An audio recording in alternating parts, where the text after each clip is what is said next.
Maaari bang magsitayo ang lahat at tayo ay mananalangin na pangungunahan ni Gian?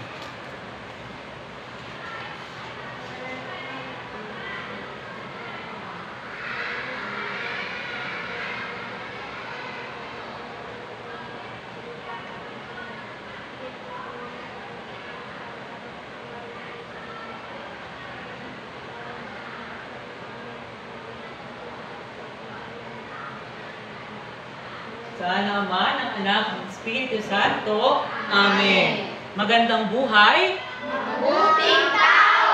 Mabuting tao. Magandang buhay! Kamusta naman kayo mga bata na nasa baitang anim? Ayos na ako! Ayan, ayos lang kayo. Pakita nga ng matatamis ng ngiti. Pakita nga sa inyo mga mukha. Ayan, ang tatamis. Bago tayo magpunta sa ating talakayan, kakantahin muna natin o aawitin ang ating pambungad na awitin na may pamagat na episode. Meron ako ditong hinandang video ni Binibining Micaela at itong sasabayan sa pag-awit at pagtinda.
Ayan, nasiyahan ba kayo sa ating pambungad na awitin? Oo! Ngayon, nais kong lumingon kayo sa inyong kanan at kaliwa.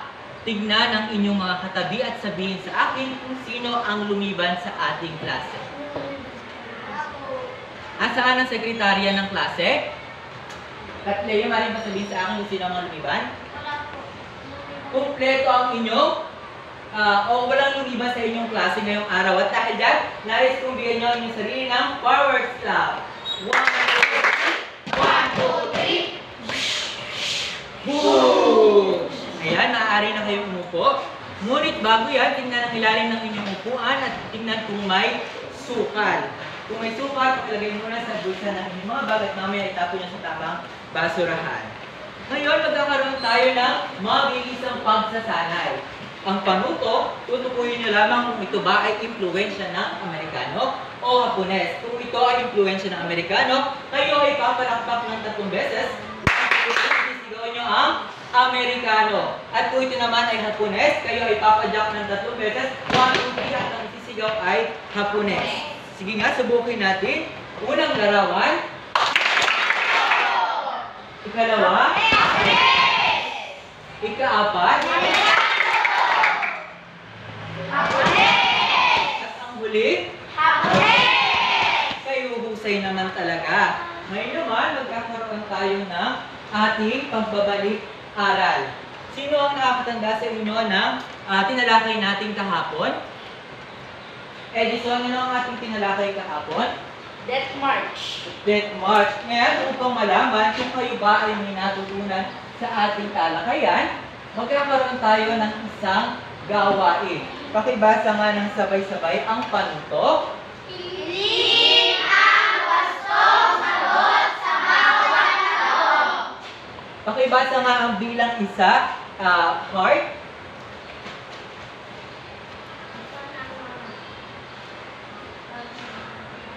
Pakilakasan ang tinig sa pagbabasa. Pati ang pagpipilian, makibasa.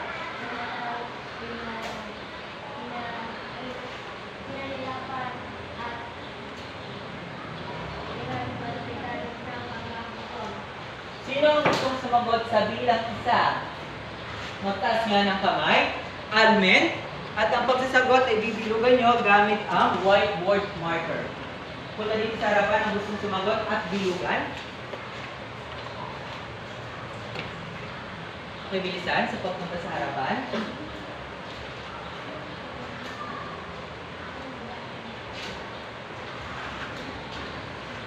Tama ba ang sinagot ni Almen? Tama ang kanya naging kasagutan. Sa ikalawang bilang, pakibasa ang akin.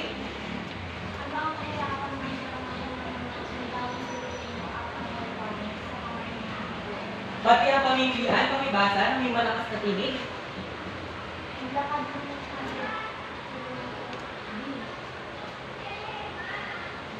Inilagay, bagon o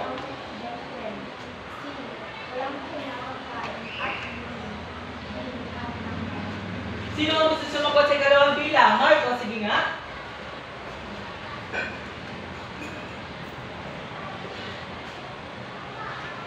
Tama ba ang sinagot ni Marco? Lahat ba nang nabanggit? Magaling sa ikatlong bilang, makibasa mo nga na may malakas na tinig, Andre.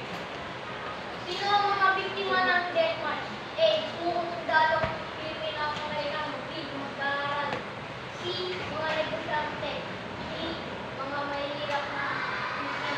Sino ang gusto sumagot sa ikatlo? Bilang? Edison. Punta dito sa harapan, makibilugan.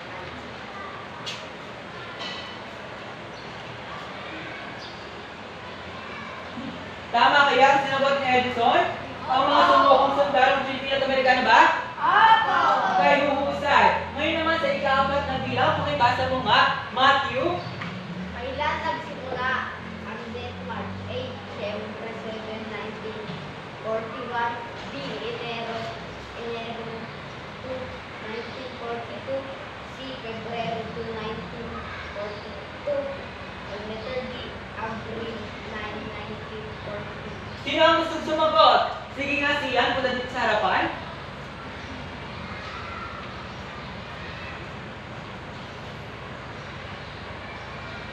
Tama kaya ang sinagot ni siyan? Magaling. At sa huling bilang, sino ang gustong bumasa?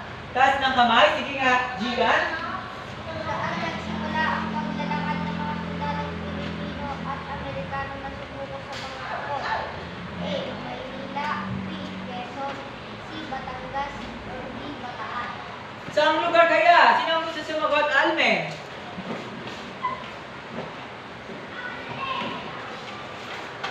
Pabilisan natin.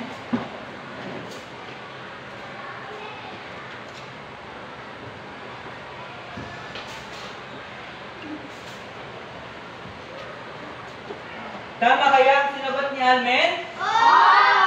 Talaga naman kay gagaling kayo ay natuto sa ating talakayan kahapon. Ngayon naman tayo ay dadakot sa ating pagganyak. Ano kaya ito?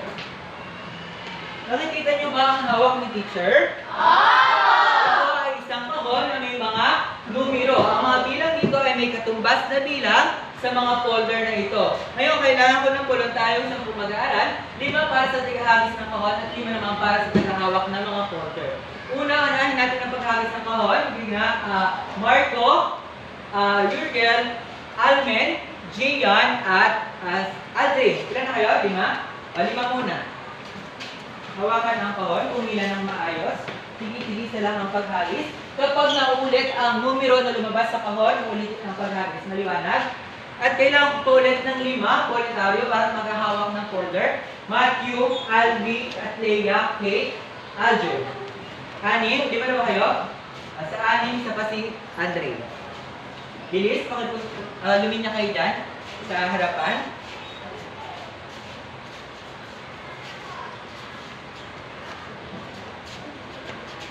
Dito linya kayo ng maayos. Asugay ng onti doon para makapaghagis ng kahon yung mga maghahagis. Sige nga, unang paghagis, Marco.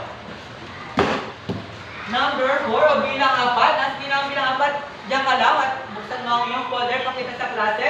Kilala niyo ba ang anime na yan? Opo! Ano ang pamagat ng anime na yan? Hunter x Hunter! Ano ang pangunahing bida? Kilala niyo ba? Si Bosa at si Tino! Marco Marino po. Di ka naman magkahangis ng kahon. Ang lumabas ay bilang 5. Kaya mo lamang nakabukas ang inyong folder, Matthew.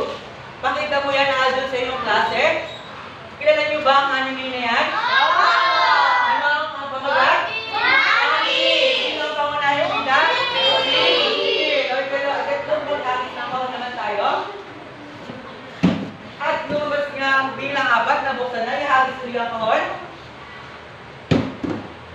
Lumabas ang bilang 6, ipakita sa klase ang folder, ano kaya ang laman? Kilala niyo ba ang anime? Opo! Okay ba? Anong pamagat? Si Naruto, siyempre ang pangunahing bida ay si Naruto! Sunod naman, pakihagis ng kahon. Ang lumabas ay bilang 5. Naulit na, kaya ay hagis ulit. Ihagis ko ulit dahil lumabas na ang bilang 4. Sige lang, hanggang nauulit ang mga numero. Pakitaasan ng paghagis, Almen. Ayan, kung lumabas ang bilang 1, pakita sa klase. Ang bida ay si Ayan, ihagis mo ay Ariel. Ang lumabas ay bilang 3. Ipakita mo nga yan ay Kate. Ngayon, maaari mo po Ariel. Yan ay si Goku. At syempre, pumunta na natin ang nasa ikalawang bilang. Pakita mo na nga yan ay Katleya. Ngayon, mag-iwahiwalay kayo at ipakita sa buong klase ang mga anime na iyan. Familiar pa kayo sa mga anime na yan? Alam niyo ba ang kanilang mga pagkatutulad?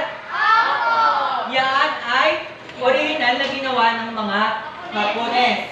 Kaya ang ating talakayan ay may kinalaman sa mga Hapones. Maaari niyo nang itiklop ang folder at ipatong dito sa lamesa.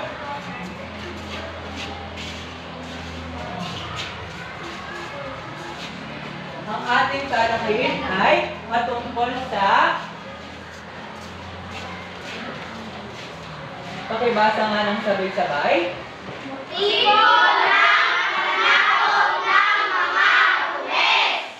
Ayan. Pakitulungan niyo ako sa pag-alis, Gerald, ng mga materials. Noong ika-20 siglo, nananatili ang Asya na sakop ng mga kanluraning bansa. Ano ang halimbawa ng mga kanluraning bansa? Ang Estados Unidos o sa English, tinatawag natin United States of America. Sabi ng mga Hapon, galit sila sa mga Amerikano na sa kanluraning bansa. Dahil, bakit kailangan ng kanluraning bansa ang mamahala sa Asya? Ang sabi ng mga Hapones, ang Asya ay para lamang sa mga Asyano. Pakiulit nga.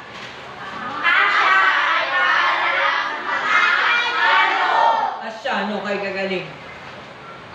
At syempre, nararapat na alam muna natin ang mga gabay na tanong pag tayo na ay nagtatalakay. Ito ang mga isa sa isip ninyo o isa sa alang-alang. Pakitandaan ang mga tanong na ito dahil ito ang mga masasagot sa ating talakayan. Pakibasa nga ng sabay-sabay ang unang tanong.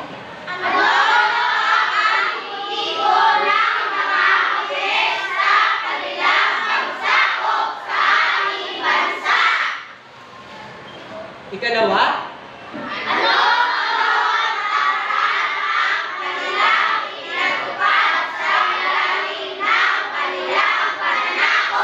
at sa ikatatlo, bilang,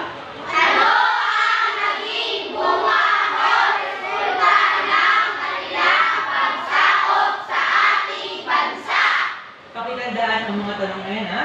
Upang ayan natin sasagutin sa ating talakayan. At syempre, kailangan alam din natin kung ano ba ang mga alituntunin kapag tayo na ay nagtatalakay o kaya ay gumagawa ng ating mga gawain.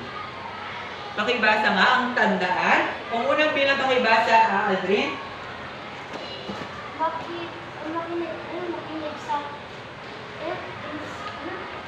Makinig sa instruksyon ng guro. Ikalawang bilang pakibasa mo nga, Andre. Huwag sabayan ang guro sa oras ng pagtalakay. Sa Sa ikatlo naman, Hari.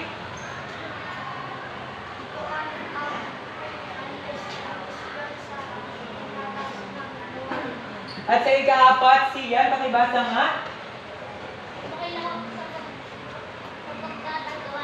At ang huling bilang naman ay Edson, pakibasa. Sumunod sa tinakdang pagpasa ng gawain. Yan ang dapat yung isip, ha? Yan ang ating kasunduan sa ating magiging talakayan. Ngayon naman, igugrupo kayo sa apat na pangkat. Ang dalawang linya ng upuan na ito ay magsisilbing pangkat 1, pangkat 2, pangkat 3, at pangkat 4. Bawat isang grupo ay maglalabas ng sagot ng papel at kayo ay magbe-brainstorming o magbibigay ng puro patungkol sa tanong na ano-ano ang meron sa Pilipinas at kung bakit marami ang nagnanais sumakop dito.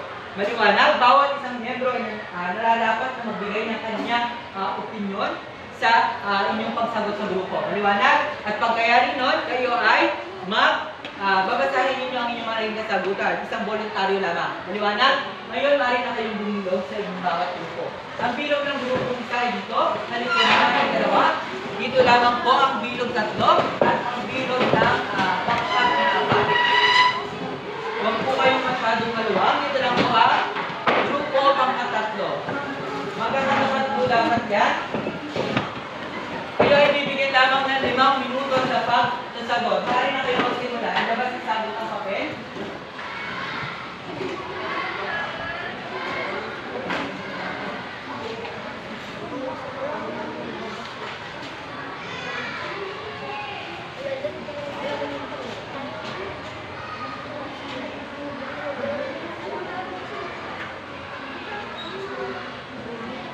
Gumawa ng tahimik. Para niyo po yan ang maibibigay ng kasagutan. Sa tanong na, ano-ano ang meron sa Pilipinas kaya kung bakit marami ang sumasabot o umaangkin dito?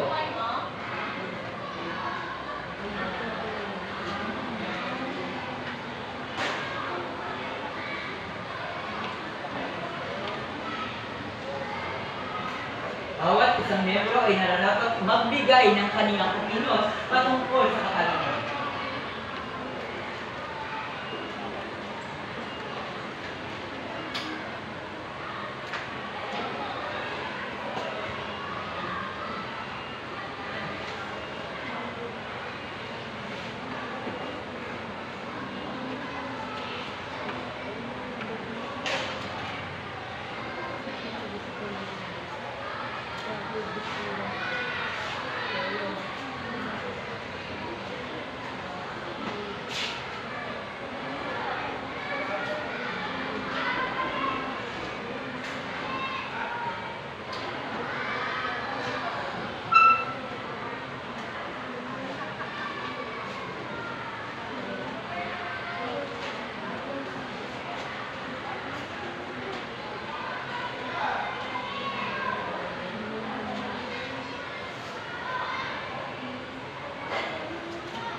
Ay magbibigay ng kanyang sagot patungkol sa katanungan. At pagsasamahin yun kung mas makabuo ng mas makahulugan na kasagutan.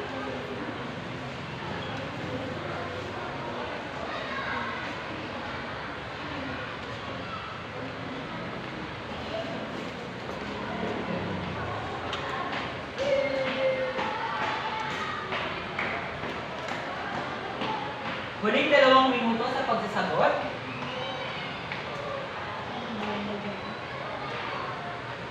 Yan po ay paramihan ng may susulat sa inyong mga papel.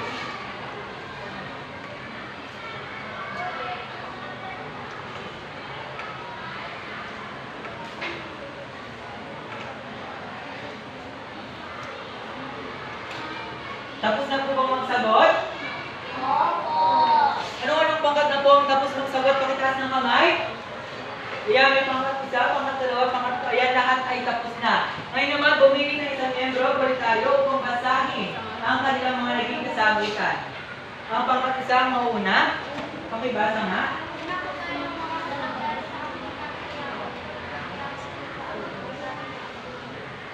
Ayan, pinuto ng pangkat-isa ang likas na yaman katulad ng ginto.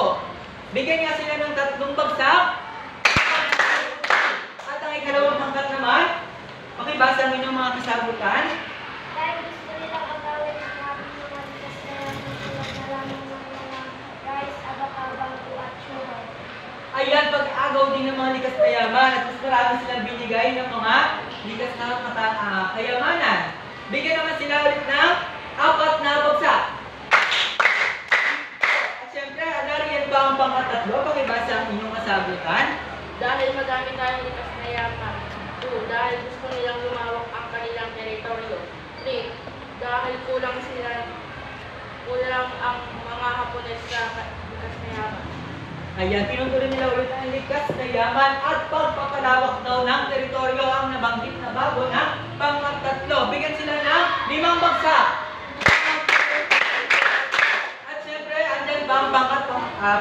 Pakibasa ng malakas na tinig, na may malakas na tinig. Dahil para sa mga nililihan nila kaya dito, Ayan, likas na yaman. Ang pagkakakuha ng inyong mga sinagot ay pagkakaroon ng likas na yaman dahil napakayaman ng ating bansa sa mga mineral, sa mga produkto na maaaring gamitin sa paggawa ng hilaw na paggawa ng produkto kagaya na mga ibang kagamitan. At kailan natin ang mga Hapones sa pag-iimbento at pag-iimbento ng mga anak ng produkto o kaya naman ay mga kagamitan sa pandigma. Ngayon, maaari na kayong bumalik sa dating pwesto ng upuan at tayo ay tutunan sa ating talakayan.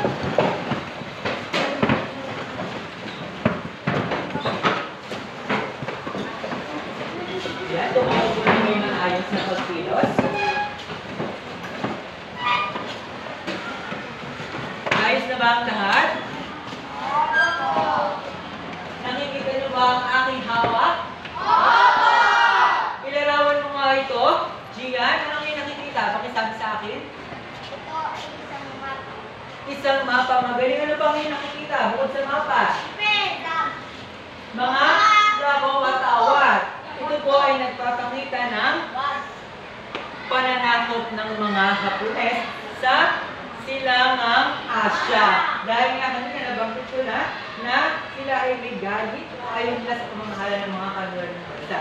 Dahil ano nga ulit ang adikain ng mga Hapones, ang Asya ay para lamang sa mga Asyano. Kaya naman sila ang namuno sa imperialismo upang makatatag ng mas pinalakas na samahan ng silangang Asya. Ngayon, at dahil doon, magkakaroon tayo nagkaroon sila ng motibo. Ipo-focus natin ang ating talakayin sa bansang Pilipinas. Nakikita niyo ba ang bansang Pilipinas? Pakituro mo mga heart kung nasaan ang mapa ng Pilipinas. Pakituro mo nga dyan. Sino ang makakapagturo sa akin? Ikaw nga, King James. Turo mo mapa. Talaga naman kayo, galing naman ni King James. Bigyan niyo ng 2 bagsak si King James. Ayan. At dahil dyan, nagkaroon ng motibo ang mga Hapones sa pananakop sa ating bansa. Pakibasa nga ang unang motibo. Edison. Sumakop ng teritoryo para sa Irahan at kailangan at malaking malaking populasyon. Siyempre, nagtanais sa mga Hapones ng mas malawak na teritoryo dahil ang kanilang populasyon ay dumadami na. Kailangan nila ng lugar na pagdadalahan ng kanilang mga kasasakupan ng mga bukto dahil sila ay mga sundalo. Ano ba ang kinahinaman kasi ng may malaking teritoryo, Mario? Magkakaroon ng maraming ari-arian at siyempre magiging mas malawak yung kanilang nakasakupan. Siyempre, magiging mas malakas ang tingin sa kanila. Sa ikalawang motibo naman, pakibasa nga Gerald.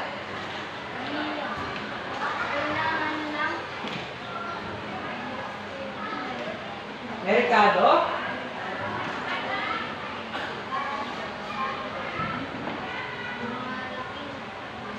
produksyon. Dahil kailangan natin ng mga Hapones na sila ay mapag-invento.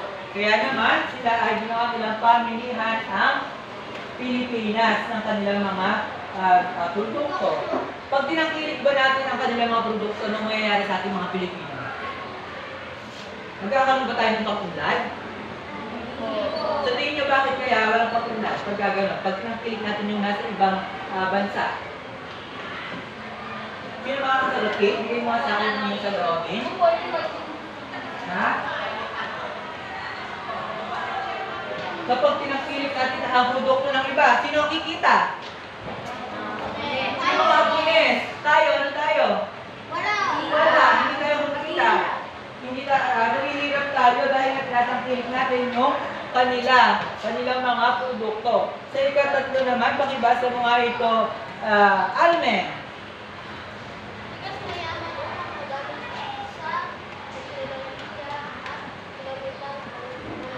Kagamitang pandigma. Di ba? Ginawa tayong pamilihan. Tapos ngayon, kukunin yung ating likas na yaman. Nagagamitin naman nila bilang ilaw na materyales sa paggawa ng kanilang mga produkto.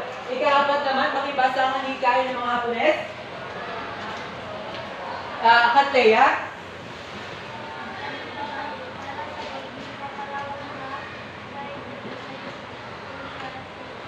Prosperity is fear. Yung pinakita ko sa inyong mapa kanina, ito ang lawak ng sinasabing the greater is Asia, prosperity is fear. Tukuyin mo ang watawat na yung nakikita dyan.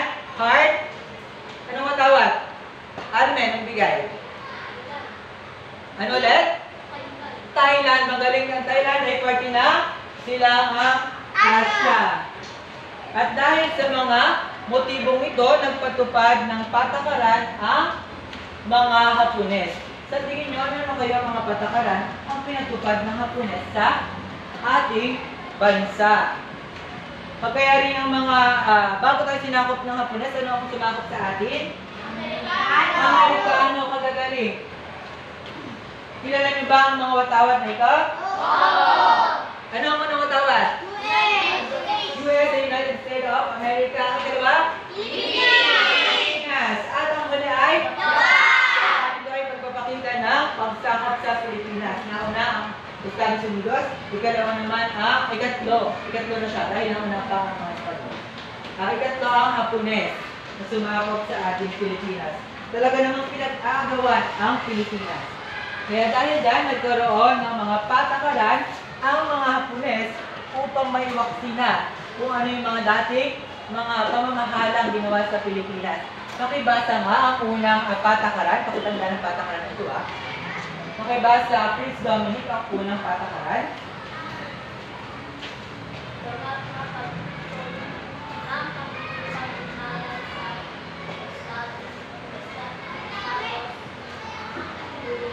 Unidos. Tinanggal nila ang makikipag-ugnayan o influensya ng mga Amerikano para mawalan na ng lubos na ugnayan o makampihan ang mga Pilipino laban sa kanilang pamamahala. Ikalawang patakaran, pakibasa, Andre. Ganap ng pagtatanggol ng kapangyarihang Amerikano. Ito ay ganap na pagtatanggal ng kapangyarihang Amerikano. So dito, mga Hapones, dahil sabi nga nila kailangan Asyano ang mamahala sa Asya. Kaya naman, ginawa nila, binago nila yung mga batas, yung mga patakaran, at hinalis nila yung mga taong nakaposisyon sa pamahalaan na may kinalaman sa Amerikano. Sa ikatlong patakaran, nakibasa nyo nga, ang sabay-sabay, ikatlong patakaran.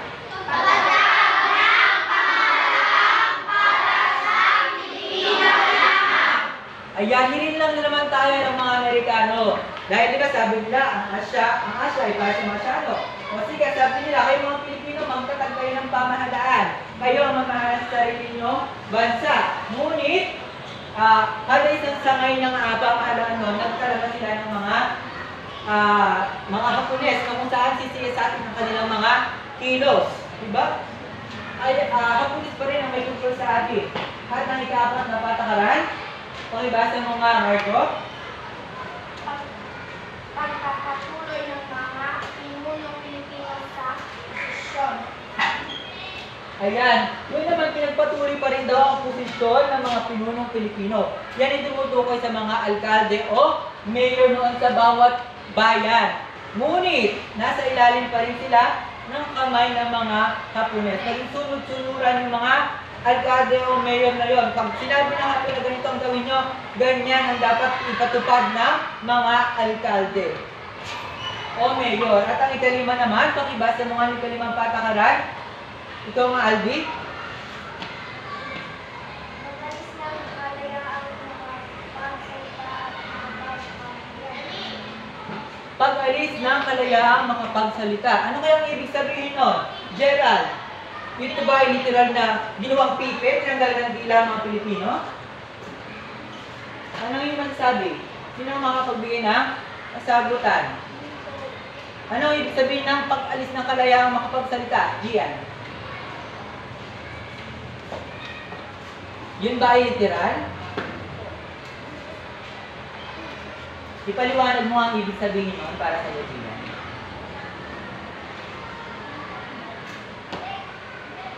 Ito ba ay literal?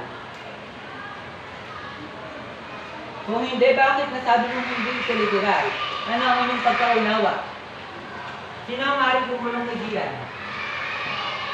Kate, mukhang meron na naisip, may sinusulat nila. Sabihin mo na, maaaring na mo po Gian. Kapag sinabing walang kalayaang makapagsalita, tikom ang mga bibig. Ano? Kunyari, nakita na nilang mali yung ginagawa ng mga Hapones. Ngunit wala silang karapatang umimig. Hindi nila pwedeng kalabanin kung ano man ang pinag-uutos ng mga Hapones. At ang ika-anim na patakaran na naman, Gerald, pakibasa mo nga. Pagrarasyon. Ano ang ibig sabihin ng pagrarasyon? Alam niyo ba? Paniligay, tama kayo, magaling. Yung panahon ng mga Hapones, nagkaroon sila ng ration card. Yun yung binibigay sa bawat pamilya. At parang alam niyo yung pandemic, di ba? May staff na binibigay kapag bibigyan ng relief. O parang ganun noon. Sila ang kumukontrol sa mga pangangailangan ng mga Pilipino. At ang ikapitong patakaran, pakibasa nga ng sabay-sabay. Pamilitis at pagpaparusa sa mga laban sa kanila. Yan, paglilitis at pagpaparusa. Kagaya ng inyong mga nakikita sa larawan na ito. Ayan, no? Ang mga Hapones, tinutukan nila ng mga baril ang mga Pilipino. Kapag nakita sila parang nagbe-belga ito, nagbe-depende sa kung ano man ang pamamahala sa kanila. Kaya nakikita nyo yung mga pamilya.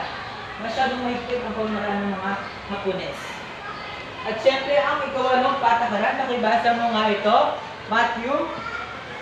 Pagpigil sa mga programang pangkaunlaran. Sa mga programang pangkaunlaran. Alam niyo ba, nung panahon ng Hapon, meron silang huklaban doon sa hukbalahap,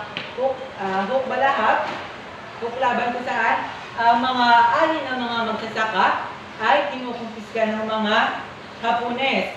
Sila na ang sila na ang nagpapabigay, ang nagrarasyon na mga kanina, di ba? Sila na ang nagbibigay sa bawat pamilya. O, sa isang linggo, ito lang ang bigas nyo. Yung ganun ang kanila naging patakaran. At ang ikahuli, syempre, paulit-ulit natin sinasabi ang makibasa nga ng sabay-sabay na May paliwanag ang kaulugan ng greater East Asia. prosperity is here. Ang Asya ay kailangan sa mga Asyano. Tandaan nyo ito, mga patakaran. Pamilyarin mo muna ang inyong mga sarili. Ayan. At dyan na nagtatapos ang ating talakayan. Ngayon, meron akong mga magiging katanungan. Ngunit bago yan, pakitulungan mo muna akong mag-alis ng mga ito. Marco. Albi, pakitulungan na nga ako sa pag-alis muna ng mga material. Albi, pakitulungan. Ayan. Una kanina tinalakay natin ang mga motibo. Magbigay nga sa akin ng motibo ng mga Hapones sa pagsakop sa ating bansa. Ay, ngunit bago yan, papanoorin na natin ang kung ano ba ang mga naging karanasan ng mga Pilipino sa pananakop ng mga Hapones. Kung sino ang nakala ng ahas ng kapangyarihan na agaw sa Pilipinas mula sa kamay ng Amerika.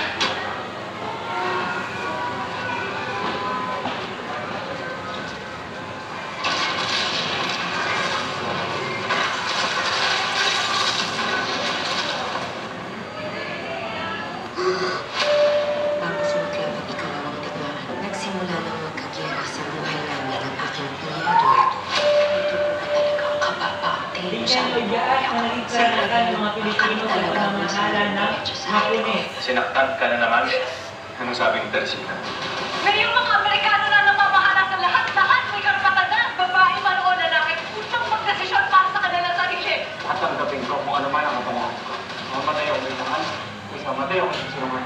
Pinapangako ko, kuya, talagang magsisikap ako sa papasukin kong karera para kapag tanyag na ako at may pera, ako na ang nangangalaga at puprotekta sa'yo pag sinusumpa ko yun. Napakahirap talaga ng isang makalima. Napakadali mo sa akin. Ngayon pa lang ako nagsisimula mga. Hindi ako papaling sa mga Amerikano o sa mga Hapon. Ayoko ng digmaan.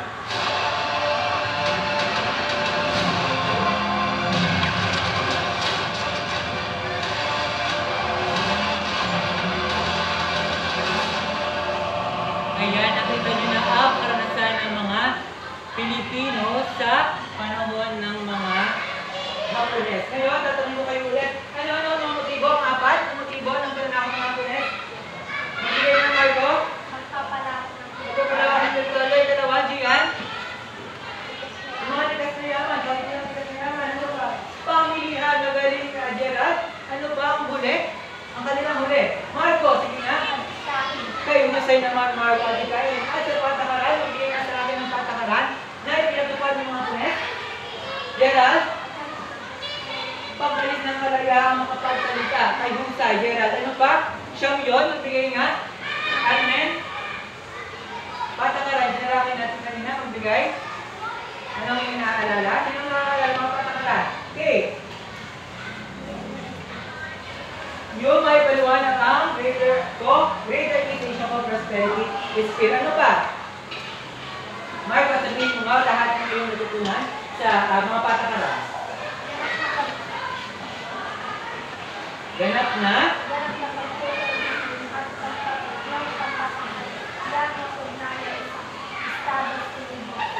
pagputol ng ugnayan sa Estados Unidos o sa Amerika. Ano pa ang inaalala, Kate? Ayan. Magaling, Kate. Mukhang handang-handa na kayo at natuto kayo sa ating aralin mo talakayan ngayong araw. Kaya naman, kayo ay ating ulit ibigrupo sa apat na pangkat. Ito ang unang pangkat, ikalawa, ikatlo, at ikaapat. Maaari na kayo ulit magbilog. At ang inyong gagawin ay gagawa kayo ng poster making. Yan, maaari na kayo magbilog. Bawat grupo ay gagawa ng poster making patungkol sa kanilang ng mga lapol. Tingnan nyo nga ang larawan. Tingnan ng larawan. Ganito po ang poster making. Ganito po ang inyong gagawin. May ibibigay po ako sa inyong mga papel at dito po kayo magsasagot. Kasama po nito ang rubric sa pagbibigay ng puto sa inyong paggawa. Ito po ang inyong papel para sa pangkatasa. Pangkat dalawa. 5 minuto lamang ibibigay sa inyo sa paggawa. Ang isa ay nagbubuwit na, ang iba ay nagbubulay, at ang iba ay gumagawa na ng kanilang paliwanag. Paliwanag? Naiintindihan ba? Naiintindihan ba ng bawat grupo?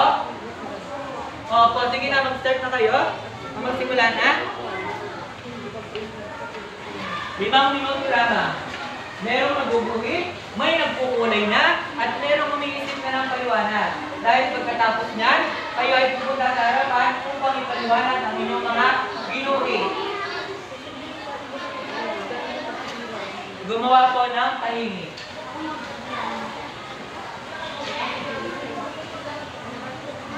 Kapag may naibuhit na yung isa, magkulay na para mabilis ang gawain. Tulong-tulong po sa paggawa. Yung ba umisip ng paliwanag?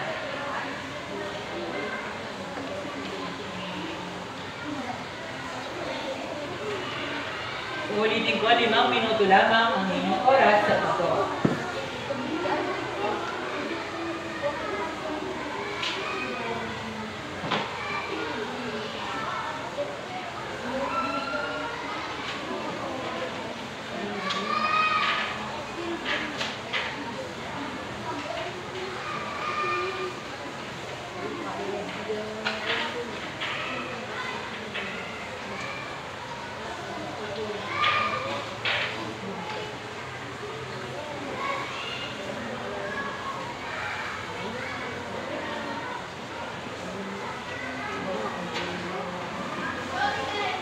Kapag may naiguhit na, kulayan nyo ng isang kasama para mabilis ang paggawa.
Magyari po ng 5 minuto, tapos at hindi, kayo po ay pupunta sa harapan upang ipaliwanag kung ang iliwanag.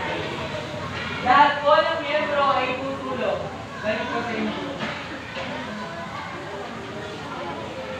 Kapag po may naguhit na magkulay ng iba para makatulong, bawat isa ay tutulong.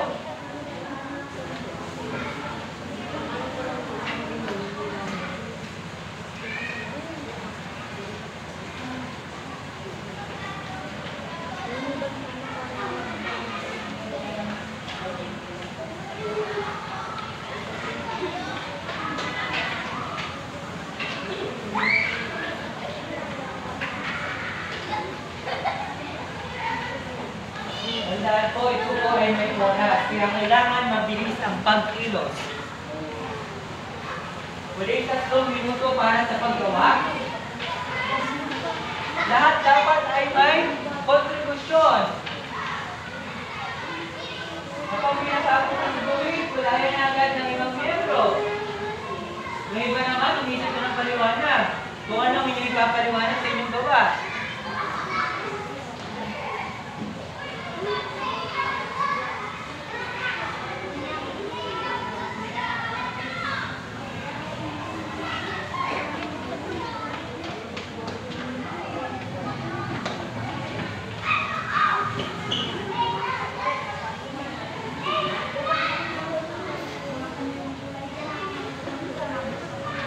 Pag may naguhit na, magkulay na iba habang inuguhit na rin ang simbolo.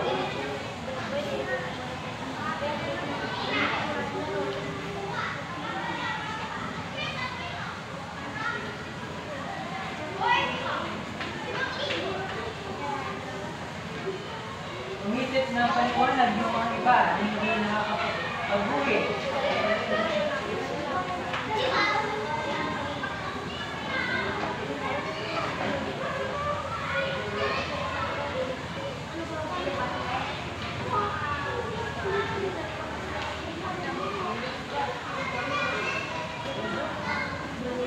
Ulit 2 minuto sa paggawa. Bilisan po ang inyong pagkilos. Mayroong nagbubuhit, may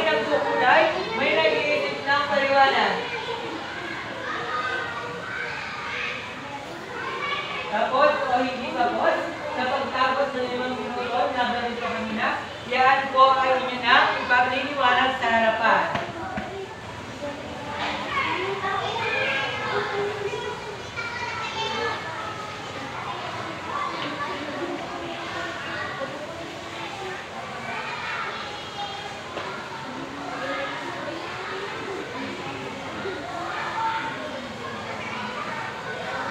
Ayan, mga malapit na matapos ang pangkat-2.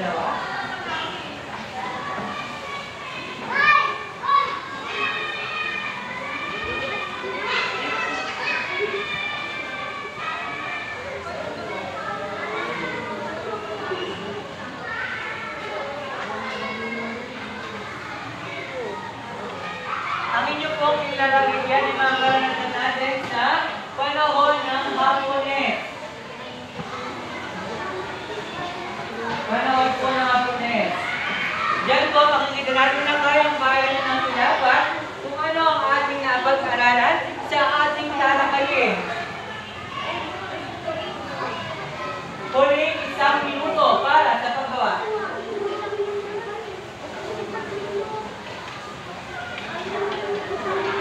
Diyabi, naisip niya yata siya ng paliwanag para sa kanilang grupo. Habang sila ay pupulit-ulit ng paliwanag.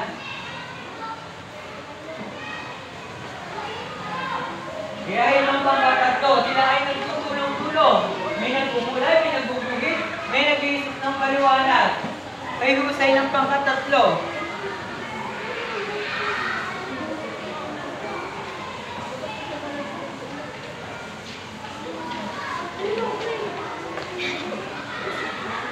Ito, tapos na po ang ating 5 minuto.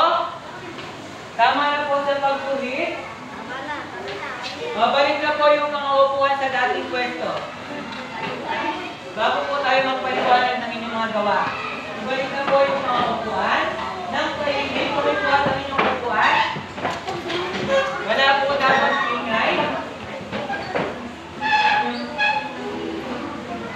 Yan. Iayos po natin ating mga upuan bago tayo magpaliwanag ng inyong mga naging gawain. Dahan-dahanin po ang upuan. Nasaan ang gawa ng pangatuda? Mari na kayo tumayo sa harapan at ipaliwanag ang inyong naging gawa. Pangilisan, kapag tinawag ang pangkat sa iyo agad, may 1 minuto lang kayo para magpaliwanag. Kayo agad, pangkat siya. Ipakita sa klase ang inyong gawa. Ipaliwanag. Sa isang pangungusap lang, ipaliwanag niyo yung inyong gawa.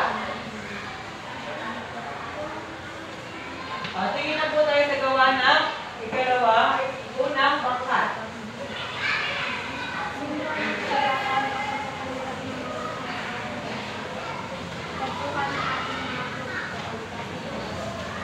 Pinapakita nila ng mga code kung ano ang mga ligas na yaman sa ating bansa. Bigyan nga ng 3 bagsak. 1, 2, 3. May nakalimog po. Ang ikadawang pangkat naman, bilis kayo at ipaliwanag ng inyong kasagutan. Lahat po ng miyembro ay dapat na nasa harapan upang mapaliwanag ang kanilang nag-poster meeting.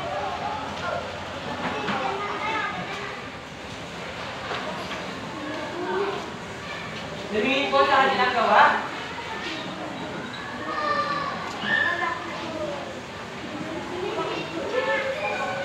Tumayos na po, ipaliwanag na sa isang pangungusap lang.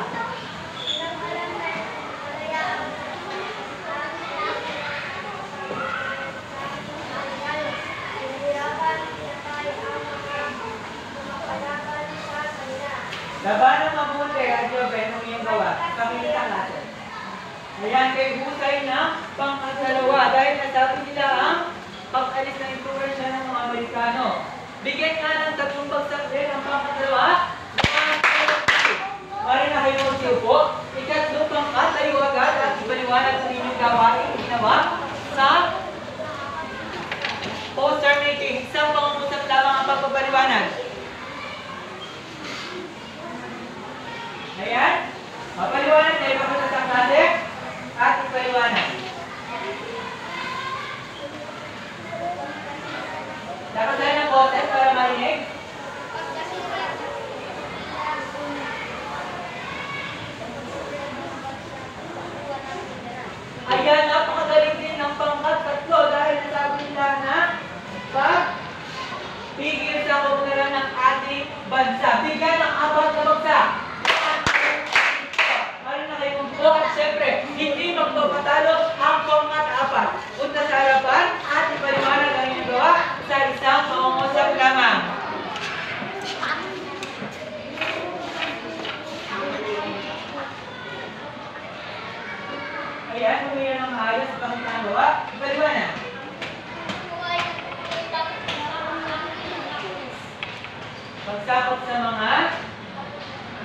parurusahan niya dahil nga kumakalaban sa mga punes ay kanilang pinaparusahan at tumahan tumiba sa kamatayan. Bigla ng dalawang bagsak ang pagkatapat. Yan. Pakipasa namin yung mga poster making. At saan ang inyong mga gawa? Ayan. At ngayon, nalawag nyo na. Titignan naman natin kung kayo talagayin mo yung natutunan sa ating talakayan. Ilabas ang inyong sabot ng papel at magkakaroon tayo ng pagkataya o gawain. Ito ay dalawang gawain. Gawain A at gawain B. Pakibasa nga ang panuto sabay-sabay. Sulat ang Pilipino kung ang bayan ay tama at ang les kung mali. Ayan, pakilabas na ang inyong sabot ng papel at yan, dyan niyo po sasagutan. At ang gawain, hindi pakibasa na rin ang panuto. Unan, Sabay-sabay. unan ang sa baba. Sulat sa unang kolong ang mga patakaran ng mga Hapon. Sa panahon ng pananaw sa Pilipinas at sa ikalawang kolong naman ay sulat ang inyong reaksyon o naging saloobin. Ayan, kayo lamang ibibigyan ng 6 na minuto. Sagot na lamang po ang inyong lalagay sa inyong sabot ng kwaderno. Dito po, sagot na lang. 6 na minuto ang inyong ibibigay sa inyo. 3 minuto para sa gawain A at gawain B. Simulan na ang pagsasagot.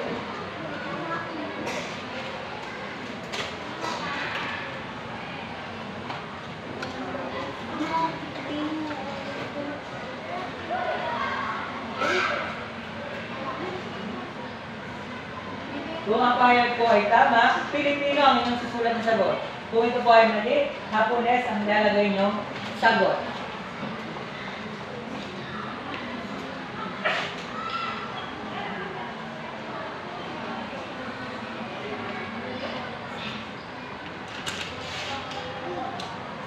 Magyari po ng 6 na minuto, tapos o hindi tapos, ipapasa po ang kwaderno sa akin. Maliwanag? Maliwanag po ba? Sige po, simula na.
Muli 1 minuto po sa pagsasagot.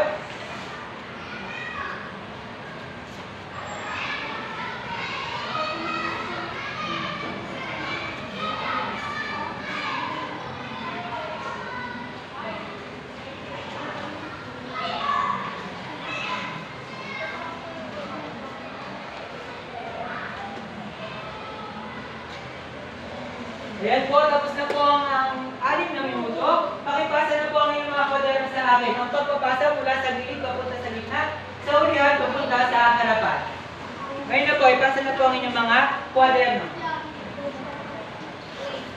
Mula sa gilid, ipapasa papunta sa gitna, at yung mga nasa gitna, nasa dulo papunta sa harapan.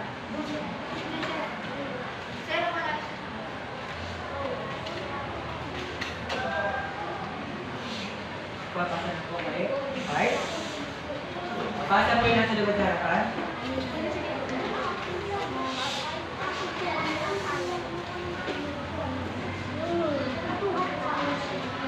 May tulungan niya ako sa pagtangkad. Marco.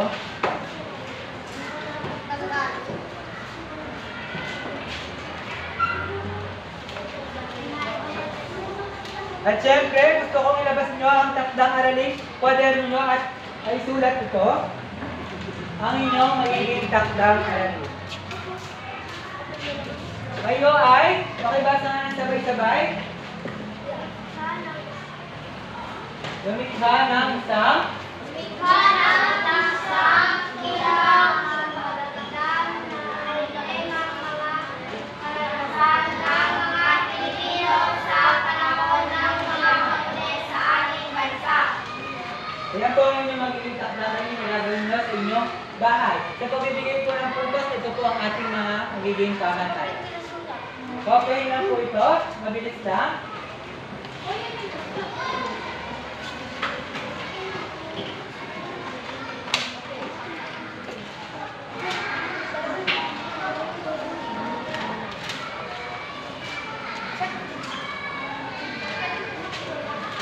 Sige po, kopyahin na lang po.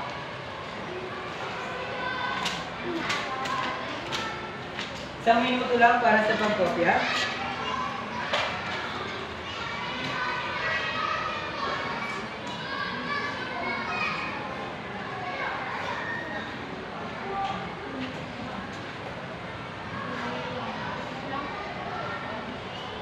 Ayan, kung tapos nyo na pong kopyahin ang ating takdang aralin, at dyan po nagtatapos ang ating talakayan ngayong araw. Paalam mga bata, maaari na kayo umuwi sa inyong mga tahanan. Pakita ko na lang yung mga kagabi.